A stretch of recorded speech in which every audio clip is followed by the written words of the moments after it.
réussi un examen et ça me fait super plaisir et je suis de bonne humeur. Bref, donc là où je veux en venir, c'est que ce chapitre-ci fait donc partie de l'avant-dernier chapitre de transition avant le prochain arc, parce que l'arc Tartaros, c'est confirmé, est terminé au prochain chapitre. Parce que vous le savez, l'arc Tartaros a été divisé en plusieurs parties. La première, bon, j'ai oublié tous les titres, mais dans tous les cas, il y a eu plusieurs parties, le père de Grey, Margit, tout ça. Bref, celle-ci, par exemple, qui s'appelle Magna Carta, et la partie donc qui parlait donc malheureusement des événements qui se produisent actuellement, c'est-à-dire les dragons qui arrivent et qui malheureusement pour un seul en particulier, ils sont butés. Bref, donc ce chapitre commence avec une petite discussion entre Makarov et Margit. Bon, pardon, Margit, il me sort pas de la tête. Donc entre Makarov et Mavis. En même temps, ils sont plein de persos qui commencent leur prénom par Margit, Mavis, Makarov. Euh, Macao, enfin soit. Mais donc il y a une conversation entre les deux où on voit donc une histoire a été, j'imagine, remis à sa place. Enfin, c'est assez rapidement l'amener. Ça a pris 3000 chapitres, mais pour le remettre à sa place, ça prend un chapitre. Enfin bref, en tout cas, il est de nouveau en sécurité et Macao donc là a l'air vraiment déçu. Apparemment, bon, là il se dit ouais, voilà, on a été sauvé par les dragons. Je n'ai pas eu le courage, enfin, j'ai pas eu l'audace. Enfin, allez savoir la traduction, mais j'ai pas en tout cas eu les couilles de pouvoir l'utiliser.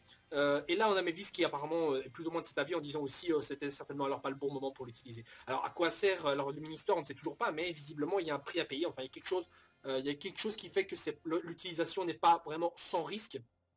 Peut-être que Makarov en faire perdre sa vie, mais non, je pense pas que ce soit ça, parce que si l'utilisateur perd sa vie, Makarov, il était déjà prêt à mourir, par exemple, sur l'île Tenrojima. Ici, par exemple, il aurait pas hésité à le faire non plus, donc c'est pas sur lui que le risque se trouve. Peut-être que tout le monde doit perdre la mémoire, la guilde n'existe plus, que sais-je. Si c'est pour sauver le monde, la guilde n'existe plus, allez savoir. Non, je déconne, je sais pas en fait. Mais dans tous les cas, ce chapitre-ci, donc, termine donc l'histoire, la partie de l'humaine-histoire en fait sur une note un peu amère. Voilà, ça arrive, en fait non, ça arrive trop tard. Au final, on sait toujours pas ce que c'est, mais on sait plus, enfin, on sait ça ressemble à quoi, mais on sait pas à quoi ça sert. On sait que c'est une petite fille à poil dans un cristal, Mavis quoi. Voilà, bon, allez savoir ce que c'est, mais bon, j'espère qu'on aura donc plus d'infos dans le spin-off de Fairy Tail, donc Fairy Tail 0, dont d'ailleurs la review vont bientôt revenir, parce que là, les derniers chapitres étaient un peu vide en soi, difficile de dire grand chose dessus, mais ça va revenir. Et pour le reste du chapitre, que dire, si ce n'est que donc on a des adieux, évidemment, voilà, j'avais dit peut-être que les dragons allaient aider Inil ou quoi, allaient combattre Raknologia aussi, mais l'auteur a trouvé donc une excuse pour pas les faire combattre. Donc en gros, les dragons qui sont présents, c'est-à-dire Vaislogia, Skiadrum, Metallicana et Grandina en fait sont là et nous expliquent qu'en gros ils étaient déjà morts, comme quoi Aknologa, si j'ai bien compris, a absorbé leur âme ou leur esprit, je sais pas quoi, avec sa magie de Dragon Slayer. Et du coup en fait ils sont allés dans les Dragon Slayer pour aussi prolonger leur vie. Alors est-ce que pour Ignis c'est la même chose? Visiblement oui. Et apparemment avec le peu de force qu'il lui restait, il a quand même réussi à tenir tête à Aknologa. Donc est-ce qu'avec toute sa puissance il aurait pu le vaincre? Peut-être, je ne sais pas. Mais donc les dragons nous font des adieux en disant voilà, on a prolongé notre vie en faisant ça. Mais la question que je me pose c'est est-ce que pendant qu'ils ont entraîné les Dragon Slayer assez longtemps comme ça, est-ce qu'ils étaient déjà mourants? Ou est-ce que parce qu'ils sont devenus mourants avec un combat avec Aknologia à l'époque, là, le 7 juillet 757, là, machin, est-ce que suite à ce combat-là, justement, ils ont perdu leur âme et ils sont venus s'abriter chez Dragon Slayer comme ça en secret? Enfin, discretos quoi. Et donc ça je ne sais pas, on n'a pas vraiment de précision, mais dans tous les cas ils font des petits adieux, même Gagil il verse une petite larme et tout, Wendy qui fait aussi sa petite larme et ne chiale pas comme avant, Lucie qui... non, Lucie chiale pas du tout, mais bon, je m'attendais vraiment à ce que ce perso aussi chiale beaucoup. Mais à part ça, voilà, c'est vraiment les gens qui discutent et tout, qui sont là, qui font leur petit bye-bye, quoi. Ils donnent même pas de véritable infos concernant End ou que sais-je, ou véritablement, enfin, ouais, non, des infos sur End ou même Archnologia, je sais pas, un truc, une technique, son passé, quoi, quelque chose qui permettra de mieux le connaître et peut-être de pouvoir le buter, que sais-je. Et donc, ils nous parlent finalement donc de cette Magna Carta, donc qui est le titre de cette partie de l'arc Tartaros, et qui fait référence donc visiblement une sorte de traité entre les humains et les dragons fait il y a 400 ans, comme quoi les dragons veillent sur les humains. Enfin, c'est un truc visiblement que les dragons donc ont accepté. J'imagine qu'Unil est un peu l'investigateur de tout cela. Mais les dragons donc sont censés protéger les humains. Mais bon, les humains, il n'y a pas vraiment de traces de ce truc-là chez les humains. Visiblement, ils sont tous, tout le monde pense que les dragons ont disparu. Donc ce genre de traité, allez savoir si les gens sont au courant de son existence. Mais bon, les dragons donc disparaissent. Et pareil donc pour Inil qui... D'ailleurs c'est assez glauque, hein, la partie d'Inil. Inil il est là à terre totalement dévasté, totalement atomisé là. Avec la bouche ouverte, genre, comme ça, comme un chien écrasé. Évidemment, ça m'a fait là, j'étais là avec Natsu qui est en plus en train de regarder le cadavre. C'est parce que c'est son père en plus. Il regarde son cadavre de son père. J'étais là, putain, mais Natsu, il est pas loin de se tirer une balle, quoi. Donc Natsu qui chiale, mais bon, Inil qui dit oui, je t'aime, voilà, c'est grâce à toi, j'aime les humains, blablabla. Bon, voilà, je sais, certains n'ont pas vraiment aimé ce petit chapitre, la mort de Inil, à peine il revient, il crève. Mais bon, voilà, c'est fait, j'imagine, pour faire progresser le personnage, de la même manière que Grey, j'imagine, a plus ou moins progressé dans sa tête. Donc, petit développement au niveau du personnage de Natsu, on va aller savoir comment il va réagir, peut-être plus mature ou quoi, parce que bon, c'est pas comme s'il allait rigoler au prochain chapitre quand même.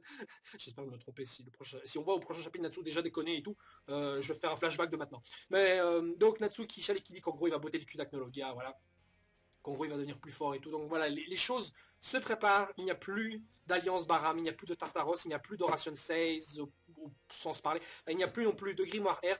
Tout ce qu'il y a maintenant, c'est Acnologia et Zeref. Bon, alors il reste encore la petite saloperie là qui était attachée à Pi, je parle de Fran Mars, donc voilà, en fait je sais même pas s'il a envie, Fran Mars, parce qu'on l'a pas revu tout à l'heure, je me demande si l'auteur va l'oublier, ou alors peut-être c'est moi qui ai oublié qu'il est mort, j'avais oublié comment.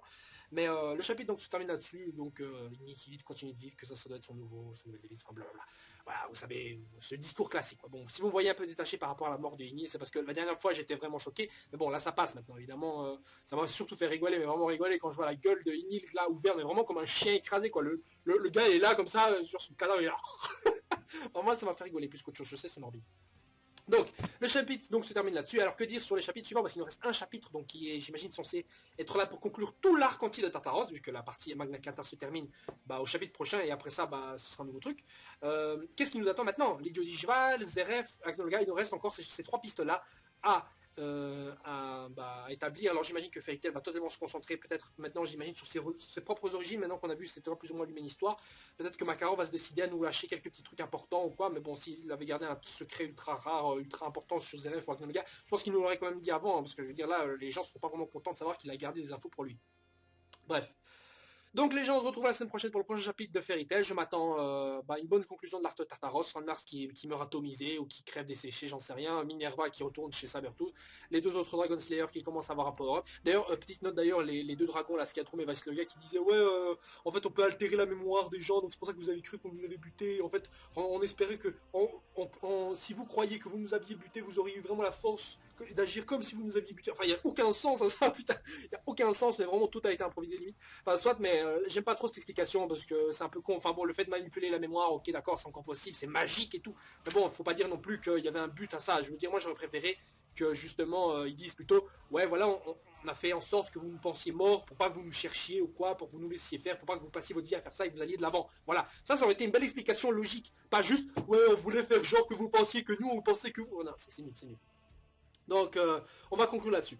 Donc, les gens, je rappelle aussi que pour ceux qui se demandent où est ma vidéo sur mes top 10 d'opening, YouTube l'a bloqué 2 fois. Et en fait, je pensais que c'était en ligne. Je me suis dit, putain, il n'y a personne qui regarde ma vidéo. Mais en fait, il a été bloqué. Bloqué dans tous les pays du monde. Vous savez, c'est un petit truc marrant avec YouTube. Hein. Ils vous disent, votre pays est bloqué dans certains pays. Ah, bah, certains pays, ça va, il y a des gens qui peuvent le voir. Bloqué. Albanie, Zimbabwe. Vraiment tous les pays du monde. Quel pays au monde peut voir ma vidéo? Donc du coup je vais essayer de remanier ça un peu, je vais voir un peu ce que je peux changer ou quoi, histoire que la vidéo passe, parce que j'ai vraiment envie de la mettre sur YouTube, c'est plus pratique. J'ai pas envie de la mettre en lien upload et tout, c'est un peu chiant comme ça. Pour que les gens la matent et tout, vous allez pas la télécharger non plus. Donc voilà, sur ce les gens, ciao ciao. Et aussi j'aimerais bientôt en fait commencer un petit... Ouais non, je vais pas dire, je vais pas dire. Je vais garder la nouvelle pour une autre fois. Voilà, ciao ciao. Et passez une bonne journée, soirée, journée, n'importe.